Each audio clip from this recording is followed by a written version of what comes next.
Haleluya. Shalom Bapak Ibu Saudara yang terkasih. Sekali lagi shalom.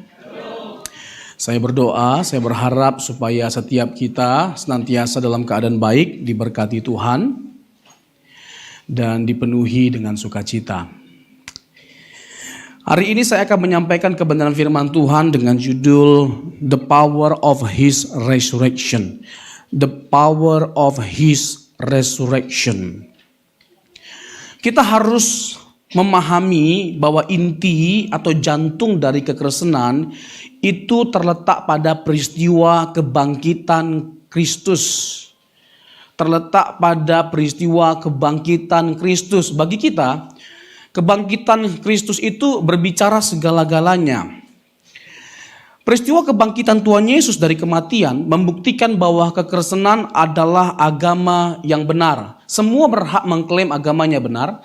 Semua berhak mengklaim keyakinannya itu benar. Tetapi kekristenan itu tampil berbeda dari semua agama yang ada.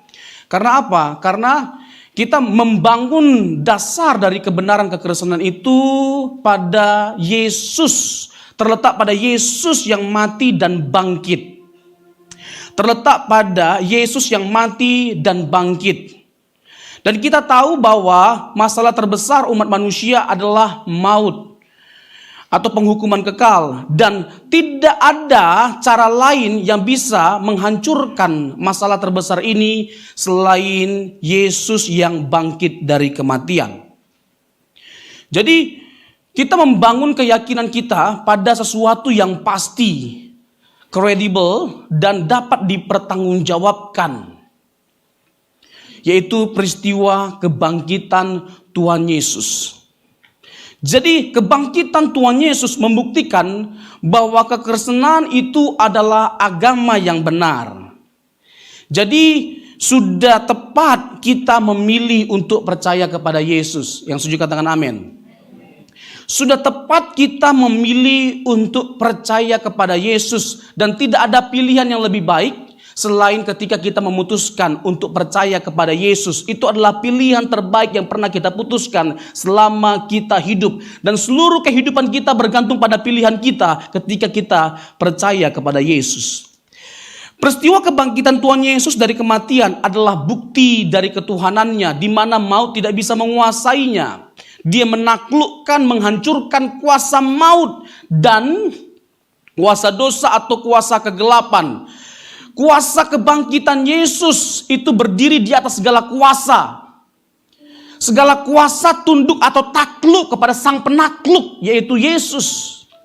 Tidak ada yang bisa menandingi kebesarannya, kuasanya, karena dia adalah Tuhan pemilik alam semesta.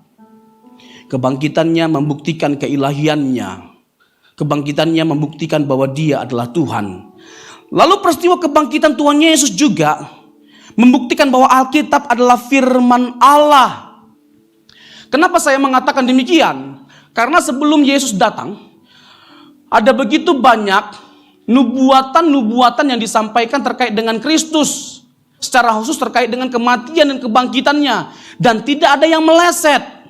Ratusan nubuatan disampaikan terkait dengan Yesus Kristus.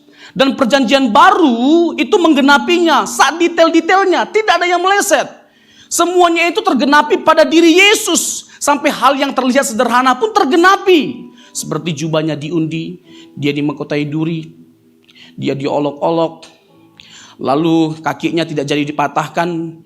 Sebuah hukum yang lazim ketika orang disalibkan, kaki dipatahkan, tapi Yesus tidak dipatahkan, dan itu sudah dinubuatkan.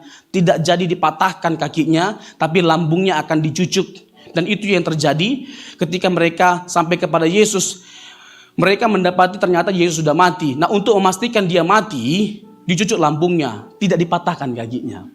Jadi begitu presisi Alkitab, ya, nubuatan Alkitab itu digenapi pada diri Yesus. Itu membuat kita berkesimpulan bahwa tidak ada Mesias lain selain Yesus. Kita tidak bisa menolak kebenaran bahwa Yesus itu adalah Mesias yang dinanti-nantikan atau dinubuatkan.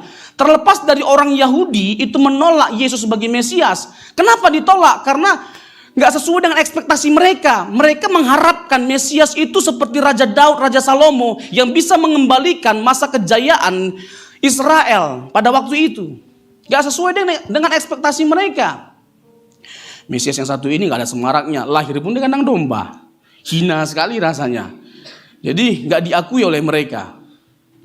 Tetapi mereka gak tahu bahwa bukan hanya ekspektasi mereka ya yang dipenuhi atau digenapi, tapi ekspektasi seluruh manusia. Apa ekspektasi yang sesungguhnya? Lepas dari kuasa kegelapan, lepas dari kuasa maut, lepas dari belenggu kuasa kegelapan. Itu adalah poin utama, tujuan utama, misi utama dari kedatangan Tuhan Yesus. Tidak ada yang bisa mengalahkan itu. Jadi di satu sisi mereka mengharapkan political Messiah, ya Mesias politik, di mana Yesus akan membangun sebuah negara yang kuat.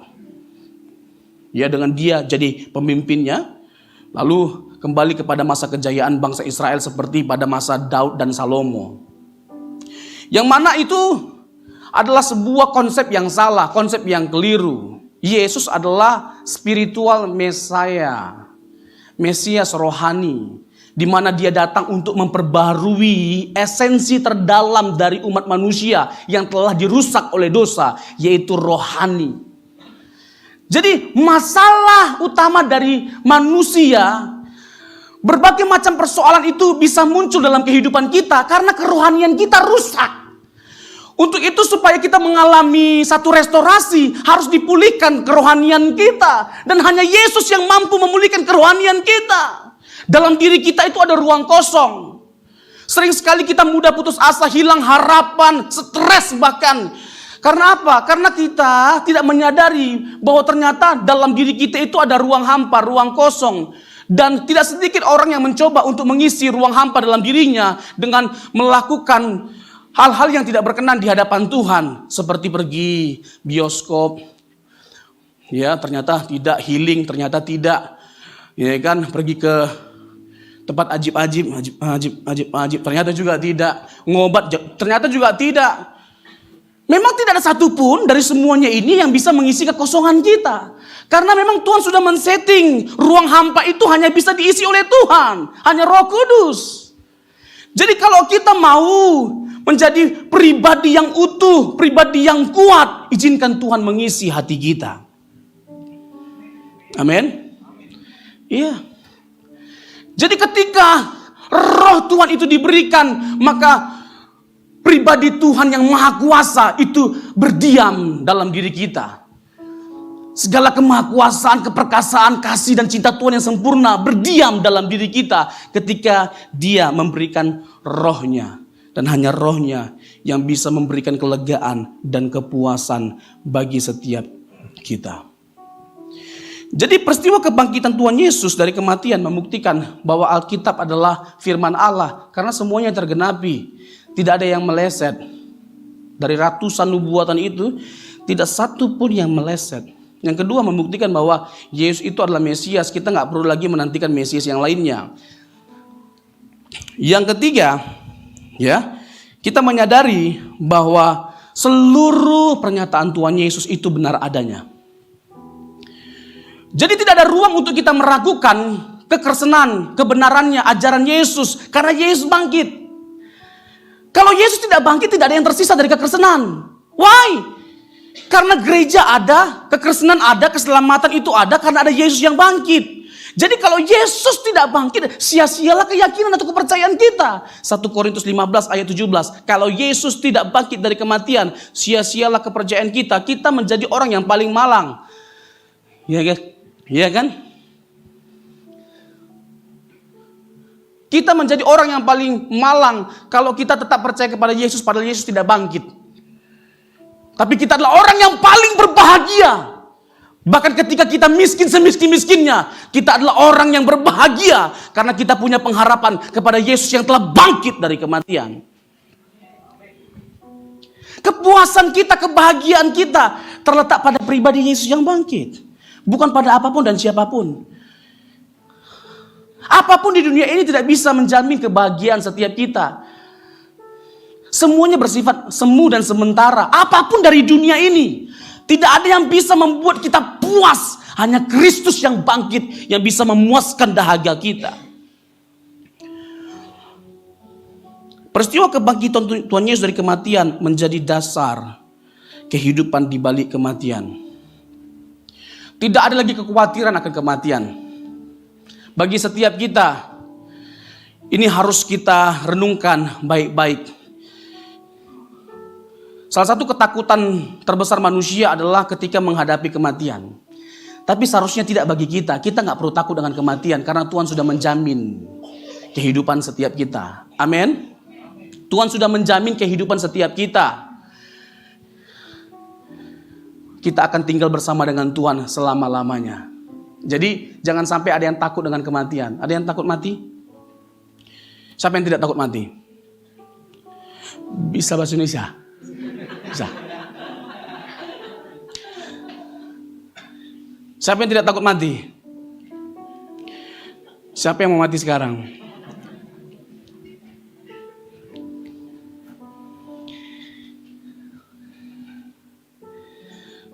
Kalau kita sampai takut dengan kematian, takut mati, berarti ada yang salah dengan diri kita. Ada sesuatu yang tidak beres yang harus kita bereskan, yang harus kita selesaikan. Memang gak cukup hanya bermodalkan keyakinan, aku yakin Yesus itu adalah Tuhan. Setan juga percaya bahwa Yesus itu Tuhan, Pak.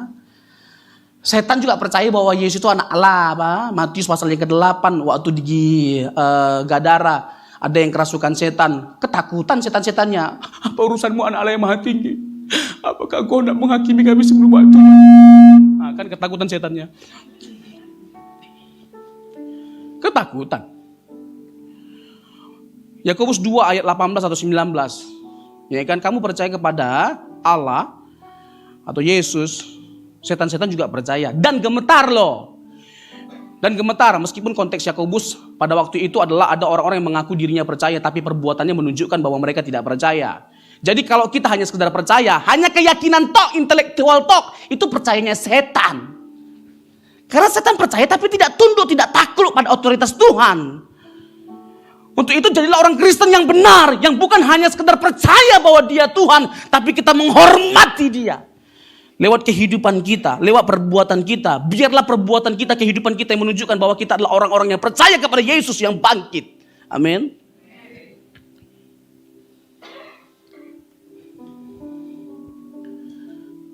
Jadi kita sungguh-sungguh bersyukur bisa menjadi orang-orang Kristen. Iya, hal yang paling kita syukuri dalam hidup ini adalah ketika kita percaya Yesus.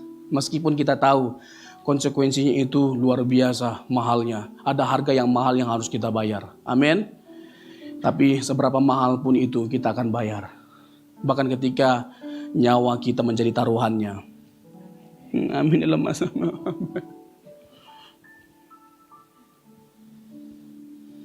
Ya. Jadi kita harus memiliki definisi dari iman yang benar. Bukan hanya sekedar percaya bahwa Yesus itu Tuhan, Yesus itu bangkit dari kematian. Tapi biarlah kiranya kita membuktikan bahwa kita percaya kepada Yesus yang bangkit dari kematian. Dengan kita bangkit dari keterpurukan, bangkit dari kejatuhan, bangkit dari manusia lama kita.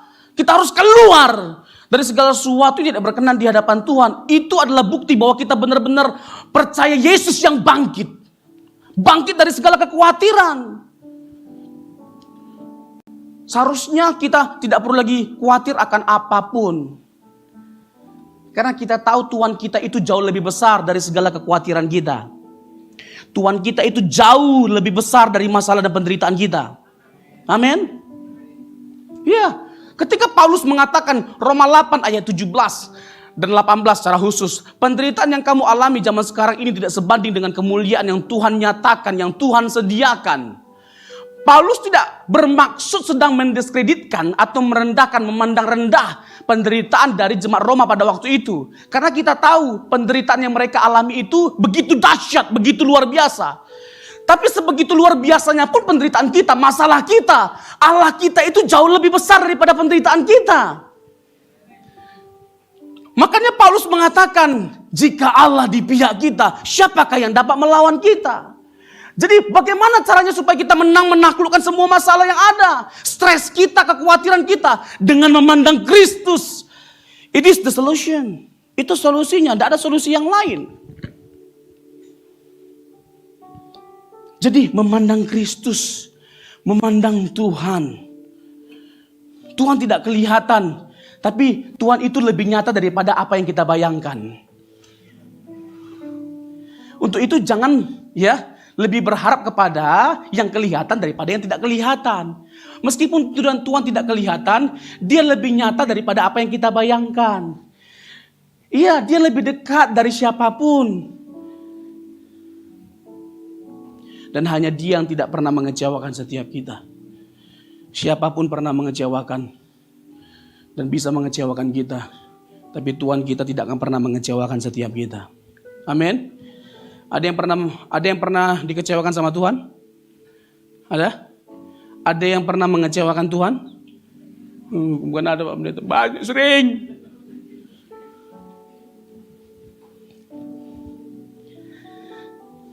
Tapi Tuhan kita itu Tuhan yang baik, Tuhan yang penuh kasih. Gak langsung dibinasakan kita ketika kita mengecewakan dia. Makanya untung kita punya Tuhan itu gak seperti wasit sepak bola. Ya, ini saya gak mau bahas tentang U20 ya.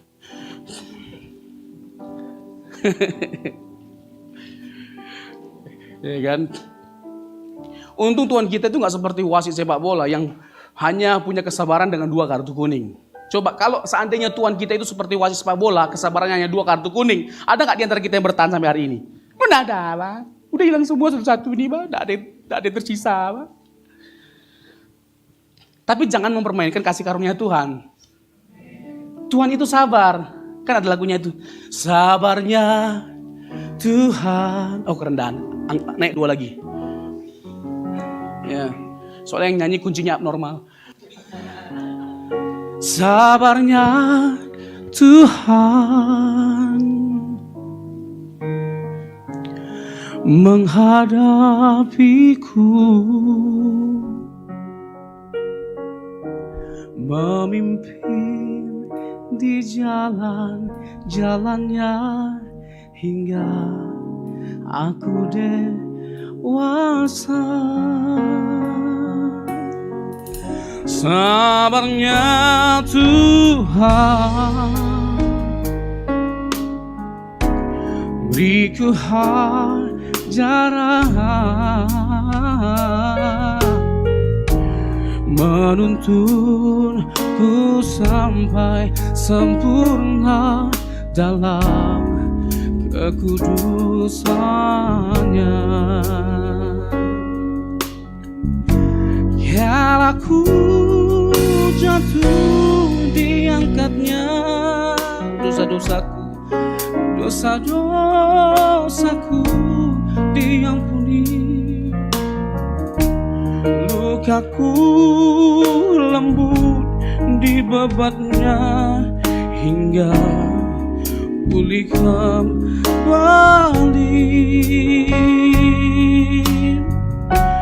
Tuhan ingin aku seperti Dia, hidup kudus tiada bercela, menyenangkan hati Bapakku, menjadi alat baginya.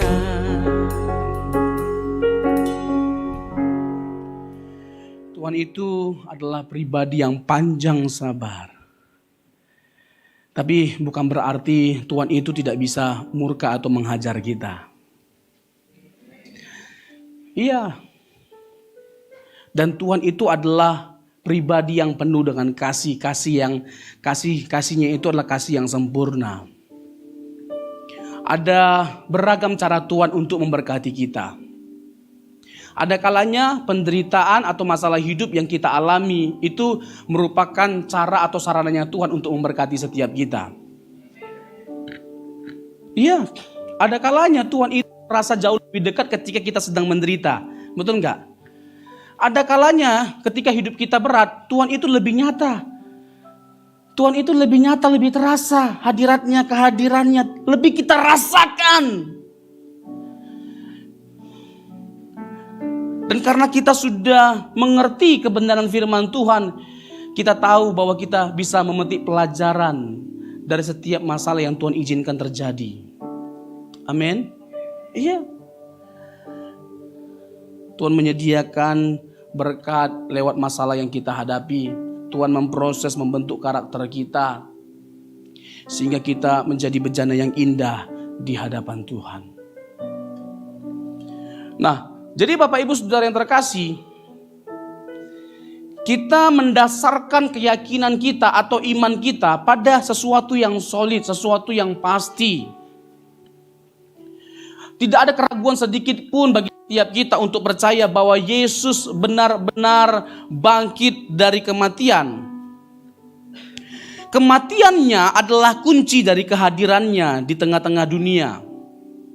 Dalam kekristenan, misi utama dari kehadiran Yesus adalah untuk mati. Dengan jalan inilah dia akan menyelamatkan umat manusia. Jadi tidak benar tuduhan yang mengatakan bahwa Yesus tidak mati, tapi dia diangkat dan yang disalibkan itu yang diserupakan. Siapa namanya? Yudas. Alkitab nggak pernah mengatakan bahwa Tuhan Yesus itu mirip Yudas atau Yudas mirip Tuhan Yesus. Dari mana ajaran itu, Pak? Najis tralala, Pak. Yudas mirip Tuhan Yesus. Amangu ya, Mang. Nggak terima banget kita. Nggak pernah Alkitab mengatakan bahwa Yudas mirip Yesus. Kok bisa-bisanya mengatakan bahwa yang disalibkan bukan Yesus tapi yang diserupakan. Sementara tujuan utama dari Tuhan Yesus berinkarnasi menjelma menjadi manusia adalah untuk mati. Yesus tahu betul. Makanya berulang-ulang kali dia kasih tahu terkait dengan kematian dan penderitaan yang akan dia hadapi. Berulang-ulang kali kepada para murid. Dan bukan hanya sekedar bahwa dia akan mati, dia akan bangkit. Meskipun dari antara para muridnya, bayangkan loh, tidak ada yang mengingat bahwa dia akan bangkit dari kematian. Malah musuhnya yang ingat bahwa dia akan bangkit dari kematian. Kacau-kacau memang ini. Iya, banyak yang halu mungkin waktu itu. Mereka mendengarkannya. Belum lagi Petrus patentengon sok-sok jadi pahlawan. Sekali-sekali hal itu gak terjadi padamu. Padahal nanti ketika Yesus mau ditangkap, mau dihakimi, langsung dia menyangkal Tuhan Yesus berapa kali? Yang 3 kali itu ayamnya yang berkokok 3 kali atau Petrus yang menyangkal 3 kali? Hah? Ada ayamnya, ada Petrusnya. Ini Alkitab beda-beda. Jadi yang 3 kali itu Petrusnya menyangkal atau ayamnya berkokok? Jenis ayamnya ayam apa sekalian?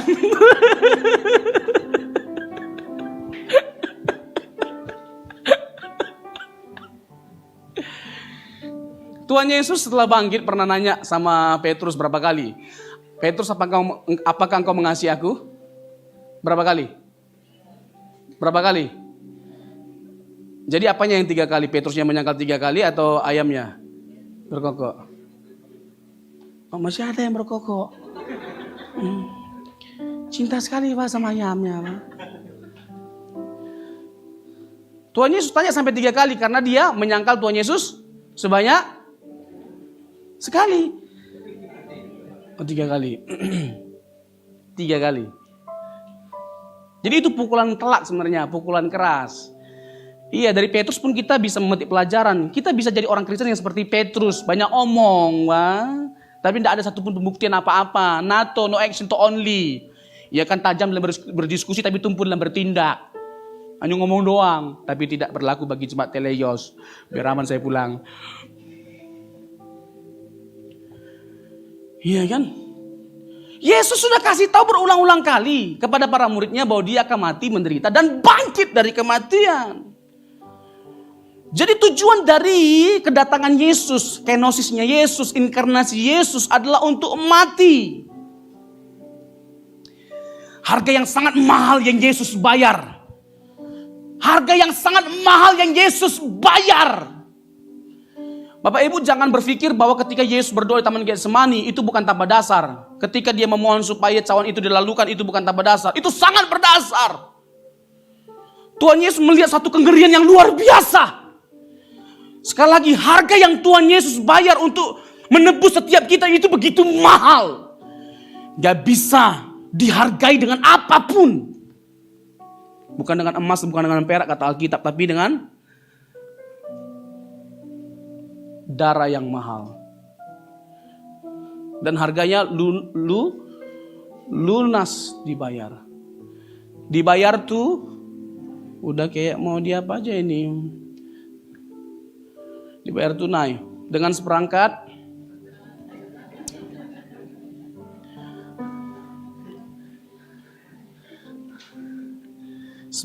kayu salib, mahkota duri, bah.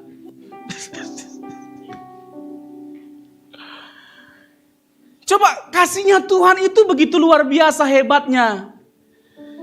Jadi jangan sampai ada di antara kita yang hanya karena menderita banget lalu meragukan kasih Tuhan. Halo. Jangan ada di antara kita yang merasa gak dikasih oleh Tuhan. Kalau kita mau pertanyakan kasih Tuhan, lihat salib Tuhan. Dengan kita melihat salib Tuhan, kita menyadari bahwa kita ternyata bukan hanya dikasihi, tapi kita berharga di mata Tuhan. Jadi jangan sampai lagi kita meminta kepada Tuhan, Bapa berilah yang terbaik dari surga. Oh, tidak ada lagi yang tersisa dari surga. Dengan Yesus diberikan bagi setiap kita, tidak ada lagi yang tersisa dari surga. Yesus itu yang terbaik dari yang terbaik. Masihkah kita mempertanyakan kasih Tuhan? Masalah apa yang gak bisa kita hadapi? Dengan Yesus telah menaklukkan masalah terbesar bagi setiap kita. Seharusnya tidak ada lagi kekhawatiran akan apapun. Karena semuanya telah ditanggung oleh Tuhan Yesus. Amin. Hati kita yang terluka. Yesus memberi dirinya untuk dilukai. Supaya dia bisa memulihkan setiap hati yang terluka. Amin. Iya. Termasuk memulihkan hati yang lagi galau. Tuhan bisa, Tuhan cakap. Yang galau katakan amin. Iya. Jadi jangan seakan-akan aku gak bisa hidup tanpa dia. Tanpa Kristus kita tidak bisa hidup, bukan tanpa si dia. Jangan aneh-aneh. Ini kan, kalau ibarat kata lagu Komang. Dan apabila tak bersamamu, ku pastikan ku jalani dunia. Tak seindah kemarin. Cukup.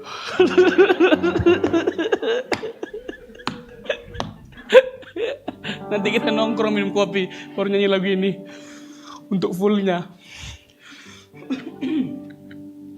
Iya kan? Jadi kalau kita nggak bersama si dia lagi, ya kan, kita masih tetap bisa jalani dunia kita dan tetap sempurna kok dunia kita. Karena yang menyempurnakan dunia kita bukan si dia, Yesus Kristus. Amin. Tertekan banget bilang aminnya. Jadi kita sungguh berarti, sungguh berharga di mata Tuhan. Amin. Jadi menolak kematian Kristus itu sama dengan menolak substansi dari kehadirannya. Karena justru ia hadir ke dunia untuk menyelamatkan umat manusia dengan mengalami penderitaan. Dan puncaknya adalah kematian. Puncaknya adalah kematian. Jadi ketika Yesus di ujung dari misinya, sedang berjalan pada puncak dari misinya, dia bisa melihat kengerian yang begitu luar biasa. Waktu di Taman Getsemani, Yesus berdoa sekiranya cawan ini berlalu, but not my will, your will be done. Matius 26 ayat 39. Hal itu diutarakan oleh Tuhan Yesus karena Tuhan Yesus minimal melihat 4 hal. Yang pertama, kenapa sampai dia meminta cawan itu berlalu? Yang pertama, karena bukan dia yang berdosa, tapi dia dihukum. Dia dihukum. Padahal bukan dia yang bersalah, bukan dia yang berdosa. Sesuai dengan nubuatan Yesaya pasal 53 tentang hamba yang menderita. Yang kedua, dia tidak hanya sekedar menanggung dosa sebagian orang, seluruh umat manusia. Jadi beban yang dia pikul itu berat. Yang ketiga, jangan berpikir karena dia Tuhan, waktu disiksa, waktu dipukul dia gak sakit. Oh, dia itu benar-benar manusia. Dia benar-benar manusia, meskipun pada waktu dia menjelma menjadi manusia, dia tidak menanggalkan kealahannya. Ya, hakikat keilahiannya itu tetap melekat pada dirinya. Ketika kita berbicara tentang kenosis, Filipi pasal 2 ayat 6 sampai 8 itu berbicara tentang Yesus plus, di mana Yesus menambah natur pada dirinya. Natur pada dirinya, sehingga pada waktu dia berinkarnasi, dia satu pribadi dengan 2 natur, yang insani dan yang ilahi. Saya mau tanya, Yesus itu Allah enggak? Yesus itu Allah nggak? Kok ragu-ragu jawabnya? Yesus itu Allah nggak? Allah bisa lapar? Kok bisa Allah lapar? Allah bisa lapar? Tidak. Allah bisa haus? Allah bisa menderita? Allah bisa mati? Berarti Yesus bukan Allah ya? Berarti Yesus bukan Allah ya? Karena kan Yesus itu bisa mati, bisa lapar. Waktu dia dicobai di padang gurun, Matius pasal yang keempat terkait dengan pencobaan. Dia lapar enggak? Waktu dicobai sama iblis, kalau engkau adalah anak Allah, ubahlah batu itu menjadi. Dia mau memikul beban terpisah dari Allah. Dan itu yang paling mengerikan. Karena tidak ada kehidupan tanpa Allah. Tidak ada pengharapan tanpa Allah. Dan Yesus alami itu. Dia sendiri memikulnya di atas kayu salib. Dan sempurna dia menyelesaikan itu. Coba bayangkan. Gak ada habis-habisnya setan berusaha untuk menghancurkan atau menggagalkan karya penyaliban, karya penebusan. Waktu Matius pasal yang keempat, di Lukas secara khusus dibilang bahwa Tuhan iblis menanti waktu yang tepat, betul nggak? Nah, waktu itu dipergunakan pada waktu kapan? Pada waktu Yesus disalib. Dia pakai imam, setan pakai imam. Seakan-akan itu sesuatu yang benar. Sesuatu yang baik. Tapi tidak, setan itu licik ya Bapak Ibu ya. Jangan berpikir ya bahwa setan itu nggak ada apa-apanya. Jangan memandang rendah setan. Hati-hati Pak, setan itu nggak seperti yang dianggap orang bahwa setan seperti harimau yang ompong. Nggak bisa lagi, hanya bisa ngaum-ngaum tapi nggak bisa menelan. Alkitab yang ngomong itu Alkitabiah pandangan itu. Ya kan? Alkitab ngomong di surat Petrus justru setan seperti singa yang mengaum-ngaum siap mencari mangsa untuk dimakan. Jadi bukan singa ompong setan itu. Makanya saya juga gak suka sama lagu Sekolah Minggu. Dong, ada iblis di bawah kolong. Hatiku mau dicolong. Oh Tuhan segera colong. Ngapain iblis di bawah kolong, Bang? Kurang kerjaan, Bang. Iya kan? Kita ini gayanya aja ya kan. Seakan-akan sok pemberani kan. Kayak berani banget begitu lawan setan. Tapi kencing aja jam 2 pagi aja harus ditemani sama abang sama kakak. Ya Allah. Iya kan lewat kuburan aja permisi anak setan. Kok anak setan mau lewat, anak babi mau lewat. Kok anak babi? Hah? Kalau di gerejanya ngakunya anak Allah. Iya kan pas lewat kuburan permisi anak babi mau lewat. Kok tiba-tiba berubah apa? Tiba-tiba berubah apa? Kalau di gereja nyanyinya iblis keinjak-injak. Apa-apa diinjak-injak. Kita harus mengerti bahwa musuh kita itu gak gampang. Musuh kita itu terlalu berat, gak imbang kita melawan musuh kita. Kuasa dosa, kuasa kegelapan, gak imbang. Kita butuh sesuatu yang lebih kuat daripada kuasa dosa dan kuasa kegelapan. Apa itu? Kuasa kebangkitan Tuhan Yesus. Amin. Berikan tepuk tangan bagi Tuhan kita. Injil kehilangan substansi atau kekuatannya kalau dianggap Yesus tidak bangkit dari kematian. Karena letak dari kekuatan Injil pada peristiwa Yesus yang bangkit. Ya, dengan kata lain, tidak ada lagi artinya seseorang percaya kepada Injil ketika ia menolak Yesus yang bangkit dari kematian. Karena nggak jarang ada orang yang percaya kepada Injil tapi menolak ya kebangkitan Yesus karena menganggap itu sesuatu yang nonsen, sesuatu yang nggak logik, ya sesuatu yang nggak masuk akal. Sekalian aja sebenarnya dia menolak Injil karena nggak konsisten itu, karena kekuatan Injil terletak pada Yesus yang bangkit. Nah, timbullah pertanyaan bagi setiap kita. Apa alasan kita percaya bahwa Yesus itu benar-benar bangkit dari kematian? Apa kira-kira ya argumentasi yang bisa meyakinkan setiap kita bahwa Yesus itu benar-benar bangkit dari kematian? Saya sebutkan 4 argumentasi sederhana yang mudah ditangkap oleh setiap kita. Ya, saking mudahnya encim-encim pun bisa nangkap, opung-opung bisa nangkap. Saking mudahnya. Yang pertama, ya, kenapa kita percaya bahwa keyakinan kita ini bukan sesuatu yang tidak berdasar, tapi sangat kuat, bisa dipertanggungjawabkan. Yang pertama, kubur kosong. Ada lagu yang mengatakan demikian, kubur kosong. Kayak kurang makan kita nih, Pak. Kubur kosong membuktikan. Amin. Tapi argumentasi kubur kosong Yesus itu tidak berdiri sendiri. Yang kedua, pembuktian kedua, kain kafan ditinggalkan. Ada yang menolak kebangkitan Tuhan Yesus dengan mengatakan Yesus itu mayatnya dicuri oleh para murid. Kalaupun mayatnya dicuri oleh siapapun ya, tidak mungkin kain kafannya ditinggalkan, Pak. Kan konyol sekali Pak pencurinya, Pak. Iya kan? Mencuri mayat tapi kain kafannya ditinggalkan, Pak. Jadi ketika kain kafan itu ditinggalkan, itu ada unsur kesengajaan. Tuhan Yesus hendak menunjukkan bahwa dia bangkit dari kematian. Amin.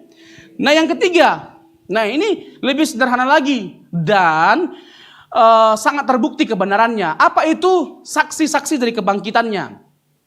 Menurut hukum, secara khusus perjanjian lama pada waktu itu, dengan adanya 2-3 orang saksi, suatu perkara dianggap sah. Nah, saksi dari Yesus yang bangkit itu bukan hanya 2-3 orang. Itu banyak sekali. Ada Maria Magdalena dan perempuan yang lainnya. Ada Petrus, Yohanes, lalu 2 murid dalam perjalanan menuju Emmaus. Lalu kepada ke-11 murid, ya, termasuk Thomas, meskipun Thomas itu belakangan akhirnya melihat Yesus yang bangkit. Dia nggak percaya kalau Yesus itu bangkit dari kematian kalau dia tidak lihat langsung. Lalu dia mendapatkan perkenanan Tuhan. Ya, Yesus menampakkan diri. Lalu ketika Yesus sudah menampakkan diri kepada dia, apa kata Thomas? Ho kriusmu, kai ho theosmu. Ini bukan bahasa roh, bahasa Yunani. Ho kriusmu, kai ho theosmu. Ya Tuhanku, ya Allahku. Ya Tuhanku, ya Allahku. Pengakuan Thomas juga menunjukkan bahwa benar para murid mengakui Yesus sebagai Allah. Dan Yesus tidak menolak pengakuan itu. Kenapa? Karena dia Allah. Kalau dia bukan Allah, dia harus bereaksi seperti para murid. Misalnya nih ya, Paulus dan Barnabas itu pernah disembah, diakui sebagai Allah. Karena mereka melakukan berbagai macam mujizat, lalu orang takjub, kagum dan menyembah mereka. Yang satu disembah sebagai Zeus, yang satu sebagai dewa Hermes. Ini dewa bukan tas. Nah, mereka menolak penyembahan atau pengakuan itu. Karena apa? Karena mereka bukan Allah. Petrus juga sama, pernah disembah oleh Petrus pernah disembah oleh Cornelius. Lalu dia menolak dengan mengatakan bahwa aku ini hamba. Malaikat juga di kitab Wahyu pernah disembah oleh Yohanes. Disembah oleh Yohanes dan malaikat itu mengatakan jangan sembah aku sama kamu sama-sama hamba. Mereka semua menolak pengakuan dan penyembahan itu. Tapi Yesus ketika diakui sebagai Tuhan dan Allah, dia tidak menolak pengakuan atau penyembahan itu. Kenapa? Karena memang Yesus adalah Allah. Bisa nangkap? Yesus benar-benar bangkit dari kematian. Ada begitu banyak saksi dari Yesus yang bangkit. Bahkan 1 Korintus pasal yang ke-15 mengatakan ada 500 pasang mata yang menyaksikan Yesus yang bangkit dari kematian. 500. Bukan main-main. Jadi betapa hebatnya keyakinan kita. Betapa hebatnya keyakinan kita, kepercayaan kita. Sehingga seharusnya kita tidak akan beralih kepada apapun dan siapapun. Dengan kita sudah memilih Yesus. Amin. Yang terakhir, yang keempat. Pembuktian dari Yesus yang bangkit. Murid-murid berubah. Bapak Ibu, sebelum Yesus bangkit dari kematian, para murid adalah orang-orang yang banyak tidak beresnya sikap atau karakternya. Mereka adalah para pecundang. Mereka adalah orang-orang yang mengkhianati Tuhan Yesus. Tapi tidak ketika Yesus bangkit. Yesus yang bangkit dari kematian, kuasa kebangkitannya mengubah, merestorasi kehidupan mereka secara total. Mereka menjadi orang-orang yang pemberani. Mereka bukan hanya sekedar menjadi orang-orang yang berubah dari sikapnya, dari karakternya. Dari penakut menjadi pemberani. Mereka sampai pada titik menjadi orang-orang yang rela mempertaruhkan nyawanya. Alasan apa yang bisa lebih logis untuk menjawab mengapa mereka bisa berubah dan begitu radikalnya melayani Tuhan. Kalau bukan karena Yesus bangkit dari kematian. Karena Yesus bangkit dari kematian, mereka bisa radikal. Bahkan mereka rela mempertaruhkan nyawanya. Dan tidak ada di antara para murid itu yang mati enak. Betul nggak? Ada nggak di antara para murid yang matinya enak? Ada yang dipancung, ada yang disalib X, salib terbalik. Ya Petrus kayak lagu Peter Pan, kaki di kepala, kepala di kaki. Ya betul. Iya, dia bilang bahwa aku nggak layak disalibkan seperti Tuhanku. Dia minta supaya dia disalib terbalik. Paulus dipancung palanya di kota Roma. kepalanya dipancung. Tidak ada yang enak matinya, mengenaskan.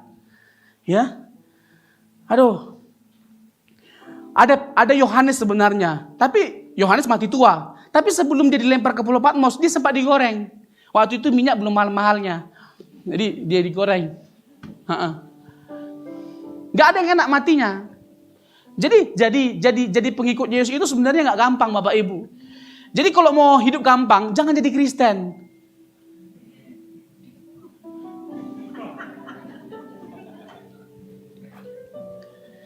Jadi kita harus tahu harganya mengikut Yesus itu seberapa mahal. Sangkal diri pikul salib, bukan pikul rantang, pikul salib. Pikul rantang teologi kemakmuran. Cari Yesus hanya untuk diberkati, ya kan? Cari mujizat, ya kan? Bahkan pada akhirnya lebih mengasihi berkatnya daripada pribadinya. Seharusnya kita jadi orang Kristen yang lebih mengasihi pribadinya daripada berkat atau mujizatnya. Sampai pada titik kita mau berkata kepada Tuhan, diberkati atau tidak diberkati, disembuhkan atau tidak disembuhkan, aku akan tetap mengiringi Yesus sampai selama-lamanya. Ini aminnya cius ini. Ya, cius. Cius itu capcus. Seperti ya yang dialami oleh para murid, kebaikan, perubahan, anugerah, berkat yang dialami oleh para murid. Hal yang sama juga akan kita alami karena kuasa kebangkitan Yesus. Amin. Karena kuasa kebangkitan Tuhan Yesus. Jadi mari kita bersorak. Mari kita merayakan kebangkitan Tuhan Yesus. Dengan kita tidak takut akan apapun. Bahkan serahus kematian. Tuhan Yesus memberkati.